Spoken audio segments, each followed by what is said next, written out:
पुणेकरांसाठी महत्त्वाची बातमी. पुण्यामध्ये देखभाल आणि दुरुस्तीचं काम हाती घेण्यात आलंय. त्यामुळे पुढचे 24 तास पाणी पुरवठा पूर्णपणे बंद राहणार असल्याची माहिती समोर येते.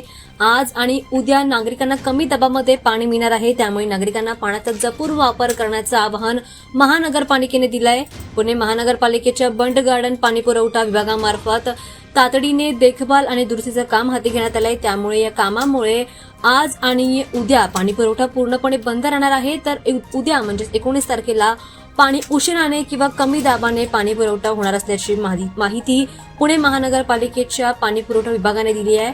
पुण्यामध्ये येरवाडा, संगमवाडी, टिंगरेनगर, विद्यानगर, बळगाव शेरी, त्यासोबतच चंद्रनगर, सोमनाथनगर अशा वेगवेगळ्या भागांमध्ये पाणी पुरवठा खंडित आहे. त्यामुळे नागरिकांना पाण्याचा जपून वापर करण्याचं आवाहन महानगरपालिकेने दिलंय. त्यासोबतच कमी दाबाने पाणी येणार आहे, पाणी उशिराने येणार आहे. 19 तारखेला सुद्धा पाणी पूर्णपणे खंडित आहे. त्यामुळे नागरिकांनी पाण्याचा जपून वापर करावा असं आवाहन महानगरपालिकेने केलं आहे.